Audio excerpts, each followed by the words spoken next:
In the series of important questions for board examination, today we will discuss the most important stanza of your poetry section. So students, इस session में मैंने आप लोगों के लिए कुछ important stanzas इंक्लूड किए हैं जो आपसे इस बार बोर्ड एग्जाम में पूछे जा सकते हैं। तो पहला स्टैंजा है आपकी poem number 1 my mother eight 66 से, और ये स्टैंजा बहुत ही इंपॉर्टेंट है, इसे आप लोग बहुत अच्छे से पढ़ लीजिएगा। क्वेश्चन नंबर 1 है आपका, वाई वॉज हर से यहाँ मतलब है जो पोइट है हमारी कमला दास, उनके बारे में बात हो रही है। Why was her mother's face looking like that of a corpse. Corpse मतलब होता है एक डेड बॉडी। तो इससे पूछा जा रहा है कि जो पोएटेस है उनकी माँ का जो फेस है, जो चेहरा है, वो एक कॉर्प्स यानी कि एक मृत शरीर के जैसा क्यों दिखाई दे रहा है। So the answer is her mother's face had lost all its glow and color of youth due to aging. कि उनकी माँ का जो चेहरा है वो एजिंग की वजह से यानी कि उम्र बढ़ने की वजह से उनके चेहरे का ग्लो, उनके चेहरे का जो कलर है वो खो चुका है। It look pale, faded and nearly lifeless. अब वो बिल्कुल पेल यानी कि पीला पड़ गया है, उसका कलर फेड हो गया है, धुंधला हो गया है उनके चेहरे का, और वो बिल्कुल ऐसे लिख रहा है जैसे कि लाइफलेस हो। That was why it was looking like a corpse face. और यही कारण है कि उनका चेहरा जो है वो एक मृत शरीर के जैसा दिख रहा है। Question number 2, where was the poet driving to. जो पोएटेस हैं गाड़ी से कहाँ जा रही थी। So the answer is the poetess was driving from her parents home to Cochin airport on a Friday morning. तो पोएटेस जो हैं वो गाड़ी चला करके अपने पेरेंट्स के घर से कोचीन एयरपोर्ट की ओर जा रही थी, और कब जा रही थी, फ्राइडे मॉर्निंग यानी फ्राइडे की सुबह। Question 3, what did she notice about her mother. She यानी कि पोएटेस यानी कमला दास। तो कमला दास जो पोएटेस हैं उन्होंने अपनी माँ के बारे में क्या नोटिस किया, क्या ध्यान दिया। तो आंसर है the poet notice that her mother was sleeping with her mouth open. तो पोएटेस ने ये नोटिस किया कि उनकी माँ जो है वो अपना मुंह खोल करके सो रही हैं। And the mother's face had the colour of ash. और उनकी माँ का जो फेस है बिल्कुल वैसे ही लग रहा था जैसे कि ऐश यानी राख का रंग होता है, just like that of a dead body. बिल्कुल वैसे ही जैसे कि एक डेड बॉडी, एक मृत शरीर होता है। सो स्टूडेंट्स, ये बहुत ही इंपॉर्टेंट स्टैंजा था, इसे आप लोग बहुत अच्छे से पढ़ लीजिएगा। और इसमें आपसे पोएटेस का नाम भी पूछा जा सकता है कि इस पोएम की पोएटेस कौन है, तो वो भी आपको लिखना पड़ेगा। और इससे रिलेटेड पोएटिक डिवाइसेस भी पूछे जा सकते हैं कि इस पर्टिकुलर लाइन में कौन सा पोएटिक डिवाइस यूज़ हुआ है या इसमें कौन सा फिगर ऑफ स्पीच है। तो अगर आप लोगों ने अभी तक पोएटिक डिवाइसेस ना पढ़े हों तो इस पोएम का हिंदी एक्सप्लेनेशन चैनल पे अपलोड हो चुका है, आप लोग वो वीडियो देख लीजिएगा। उसमें लाइन वाइज मैंने सब बताया है कि कौन सी लाइन में कौन सा फिगर ऑफ स्पीच यूज़ किया गया है, तो आपके एग्जाम के लिए काफ़ी हेल्पफुल रहेगा। सो नेक्स्ट स्टैंजा है आपकी पोएम कीपिंग क्वाइट से, जिसके पोइट हैं पैब्लो नेरुडा। सो स्टूडेंट्स, ये भी बहुत इंपॉर्टेंट है और ये स्टैंजा जो है वो आप लोगों से पूछा जा सकता है। तो आइए देख लेते हैं। पहला स्टैंजा है परहैप्स द अर्थ से लेकर के आई विल गो तक। And question 1 is what lesson does the earth teach us. Earth हमें क्या सिखाती है। So the answer is the earth teaches us that there is life under apparent stillness. तो earth हमें सिखाती है कि जब संपूर्ण रूप से स्टिलनेस यानी कि जब संपूर्ण रूप से सब कुछ शांत दिखाई देता है उसके अंदर भी जीवन होता है। It means that we can still be alive even if we appear to be still और काम। तो इसका मतलब क्या है, इसका मतलब ये होता है कि हम लोग अभी भी जीवित हो सकते हैं, हम लोग अभी भी अलाइव हैं, जबकि ऊपर से सब कुछ स्टिल और काम यानी सब कुछ शांत और स्थिर दिखाई दे रहा हो, तब भी हमें जीवन हो सकता है। Next question, question number 2, what symbol from nature does the poet invoke to say that there can be life under apparent stillness. अब स्पष्ट रूप से जब सब कुछ शांत और स्टिल दिखाई देता है, स्थिर दिखाई देता है, तो उसके अंदर भी जीवन होता है। ये बात समझाने के लिए पोएट ने नेचर से यानी प्रकृति से कौन सा एग्जाम्पल लिया है। So the answer is the poet uses nature as a symbol to explain his idea. Poet ने नेचर को एक प्रतीक के रूप में दिखाया है अपने आइडिया को एक्सप्लेन करने के लिए, that there can be life under apparent stillness, कि अगर स्पष्ट रूप से सब कुछ शांत दिख रहा है उसके अंदर भी जीवन है। An example from nature is the earth itself. और उन्होंने नेचर से अर्थ को एग्जाम्पल लिया है as when everything seems dead. वो बताते हैं कि जैसा कि सब कुछ डेड दिखाई देता है, सब कुछ मृत दिखाई देता है, it later prove to be alive.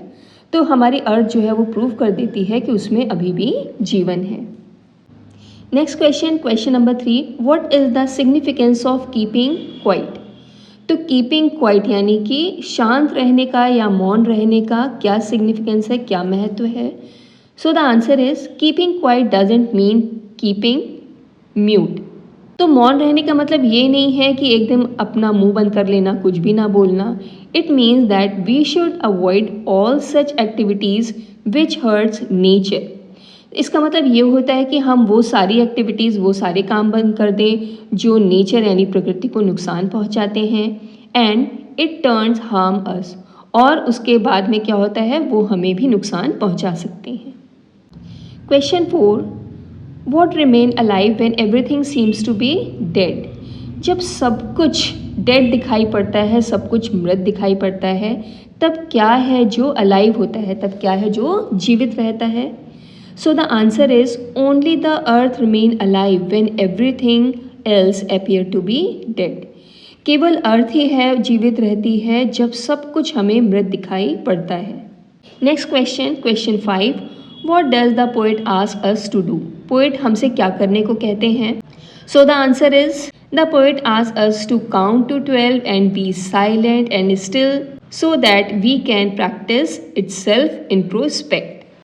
Poet हमसे कहते हैं कि हम लोग 12 तक काउंट करें और एकदम शांत रहें और स्टिल हो जाएं, एकदम स्थिर हो जाएं, मतलब हिले डुले नहीं। सो दैट, ताकि we can practice self introspect, ताकि हम लोग जो हैं वो इंट्रोस्पेक्शन कर सकें, यानी कि आत्मनिरीक्षण कर। Next stanza poem number 3 a think of beauty से लिया गया है, जिसके पोइट हैं जॉन कीट्स। और स्टूडेंट्स, पोइट का नाम भी आप लोग बहुत अच्छे से ध्यान करके लर्न करके जाइएगा। हो सकता है आपसे पोइट का नाम भी वहाँ पर पूछ लें। आपसे ये भी पूछ सकते हैं कि ये जो स्टैंजा है वो किस पोएम का है, तो आपको पोएम का भी नाम लिखना पड़ेगा। तो आइए देख लेते हैं। ये जो है बहुत इंपॉर्टेंट है, ये पूरी पोएम ही बहुत इंपॉर्टेंट है, लेकिन जो स्टैंजा सबसे ज़्यादा पूछा जा सकता है इस बार, वो मैंने इंक्लूड किया है। तो आइए इसे पढ़ लेते हैं। स्टैंजा है अ थिंग ऑफ ब्यूटी से लेकर के and quite breathing. So the question 1 is how does the thing of beauty give us everlasting Joy. जो थिंग ऑफ ब्यूटी है, जो सुंदरता की जो वस्तुएं हैं, वो हमें एवरलास्टिंग जॉय मतलब कभी ना ख़त्म होने वाला आनंद कैसे प्रदान करती हैं। So the answer is a thing of beauty gives us everlasting joy because its loveliness increases with time. तो थिंग ऑफ ब्यूटी यानी सुंदरता की वस्तुएं हमें हमेशा या कभी ना ख़त्म होने वाला आनंद प्रदान करती हैं, क्योंकि इसकी सुंदरता जो है वो समय के साथ साथ बढ़ती जाती है। Question 2, what is the effect of increase in its loveliness. कि सुंदरता के बढ़ने का क्या इफेक्ट पड़ता है, क्या प्रभाव पड़ता है। So the answer is the effect of increase in its loveliness is that it gives a peaceful sleep. तो सुंदरता का बढ़ने का ये प्रभाव होता है कि ये हमें पीसफुल स्लीप देता है, मतलब शांतिपूर्वक स्लीप यानी नींद देता है। Provide good health and allow quite breathing, और ये हमें एक अच्छी सेहत देता है। एंड क्वाइट ब्रीदिंग, हम शांतिपूर्वक सांस ले सकें, ये हमें सुंदरता, ये सब सुंदरता की वस्तुएं हमें देती हैं। Next question, which one example of the beauty of nature has the poet given here. कि प्रकृति की सुंदरता का कौन सा उदाहरण पोएट ने हमें यहाँ पर दिया है। So the answer is the example of the beauty of nature the poet has given here is a quite Bower.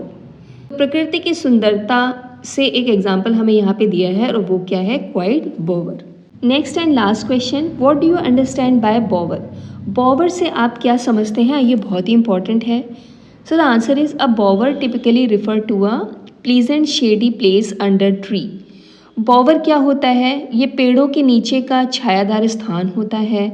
और climbing plant in a garden, या गार्डन में जो बड़े बड़े प्लांट होते हैं, और would often used as a retreat. तो जो गार्डन में जो बड़े बड़े जो पेड़ होते हैं हमारे, उनके नीचे आराम करने के लिए जो छायादार स्थान होते हैं उसको बॉवर कहते हैं। सो स्टूडेंट्स, वैसे तो ये पोएम बहुत इंपॉर्टेंट है और इसके हर स्टैंजा का जितने भी इंपॉर्टेंट क्वेश्चन हैं उसका अलग से वीडियो बना करके मैंने अपलोड किया है चैनल पे। तो I will link up the video in the description box, तो आप लोग उस वीडियो को ज़रूर देख लीजिएगा क्योंकि इस पोएम से रिलेटेड क्वेश्चन इस बार बोर्ड एग्जाम में पूछा जा सकता है। तो एक बार आप इस पोएम को पूरा अच्छे से देख लीजिएगा, उसमें 2 या 3 स्टैंजा हैं जो मैंने इंक्लूड किए हैं जो आपसे पूछे जा सकते हैं। सो स्टूडेंट्स, लास्ट स्टैंजा है आपकी पोएम आंट जेनिफर्स टाइगर से, जिसकी पोएटेस हैं एड्रियन रिच, और ये भी बहुत इंपॉर्टेंट है इस बार बोर्ड एग्जाम के लिए। तो स्टैंजा है आपका आंट जेनिफर्स टाइगर से लेकर के शिवलरिक सर्टेनिटीज तक। So the question 1 is, why are they described as denizens of a world of green? तो यहाँ दे से मतलब है टाइगर्स। टाइगर को वर्ड ऑफ ग्रीन यानी कि हरे भरे जंगलों का डेंजियन यानी रेजिडेंट मतलब निवासी क्यों कहा गया है? तो टाइगर्स को हरे भरे जंगल का निवासी क्यों कहा गया है? So the answer is, they have been described as a denizens of a world of green because they live in dense green forest. तो टाइगर्स को हरे भरे जंगलों का निवासी इसलिए कहा गया है क्योंकि वो बहुत ही डेंस यानी कि घने हरे भरे जंगलों में रहते हैं। Next question number 2, how do the tigers pace? Tigers की पेस यानी कि उनकी चाल कैसी है? So the answer is, the tigers pace is sleek chivalric certainty. जो टाइगर्स की चाल है वो बहुत ही स्मूथ है और वो बहुत बहादुरी के साथ में चलते हैं। This indicate that they are graceful and confident in their walk. और उनकी चाल से ये पता चलता है कि वो बहुत ही ग्रेसफुल, गरिमामयी एंड कॉन्फिडेंट यानी कि आत्मविश्वासी हैं। Their pace represents loyalty, courtesy and bravery. और उनकी जो चाल है वो वफादारी, श्रेष्ठता और बहादुरी को दिखाती है। These tigers are sleek and stately animal who pace with style। और ये जो टाइगर्स हैं ये बहुत ही स्लीक यानी कि बहुत स्मूथ और शांत तरीके से चलते हैं। एंड स्टेटली मतलब कि ये बहुत ही भव्य या शानदार एनिमल्स हैं। हु पेस विद स्टाइल, और जो चलते हैं बहुत ही स्टाइल के साथ में। Next and last question of this session, why are the tigers called aunt Jennifer's tigers? इन टाइगर्स को आंट जेनिफर का टाइगर क्यों कहा गया है? So the answer is, the tigers are called Aunt Jennifer tiger because they are Aunt Jennifer's creation। Tigers को aunt Jennifer का tiger इसलिए कहा गया है क्योंकि ये आंट जेनिफर की क्रिएशन है, मतलब आंट जेनिफर ने ही उन्हें बनाया है। And she has embroidered them, और उन्होंने उनकी एम्ब्रॉयडरी की है। They are representative of her hidden aspirations and desires. और ये जो टाइगर्स हैं ये उनकी छुपी हुई इच्छाओं का प्रतीक हैं। सो स्टूडेंट्स, ये आपके कुछ इंपॉर्टेंट क्वेश्चंस थे जो मैंने इसमें इंक्लूड किए हैं, और ये जितने भी स्टैंजा हैं ये बहुत ही ज़्यादा इंपॉर्टेंट है, इन्हें बहुत अच्छे से पढ़ लीजिएगा। The thing of beauty, aunt Jennifer tiger, keeping quiet, ये तीनों ही जो है वो आपके इस बार बोर्ड एग्जाम के लिए बहुत ज़्यादा इंपॉर्टेंट है। और इन पोएम का मैंने सेपरेट वीडियो भी डाला है, वो भी अगर आप लोग एक बार देख लेंगे तो आपकी बहुत अच्छे से तैयारी हो जाएगी। साथ ही साथ में जो है सेंट्रल आइडिया जो आपके बोर्ड एग्जाम के लिए इम्पॉर्टेंट है और उन्हें किस तरीके से लिखा जाए जिससे कि आप अच्छे मार्क्स स्कोर कर पाएँ, ये भी वीडियो जो है आपके चैनल पे अपलोड है, और ये इन सभी का लिंक डिस्क्रिप्शन बॉक्स में है, आप लोग उन्हें ज़रूर देखिए। So with this we have come to the end of this session. अगर ये सेशन आपके लिए थोड़ा सा भी हेल्पफुल हो तो प्लीज़ इसे अपने फ्रेंड्स के साथ में ज़रूर शेयर कीजिएगा। And if you like my video, hit the like button. और अगर कोई भी डाउट हो, कोई क्वेरी हो तो do right in the comment section. और प्लीज़ आप लोग ये भी लिखिएगा कि आप लोग कहाँ से वीडियो देख रहे हैं। चलिए बहुत जल्दी मिलते हैं नेक्स्ट वीडियो में। Thank you so much for watching my video.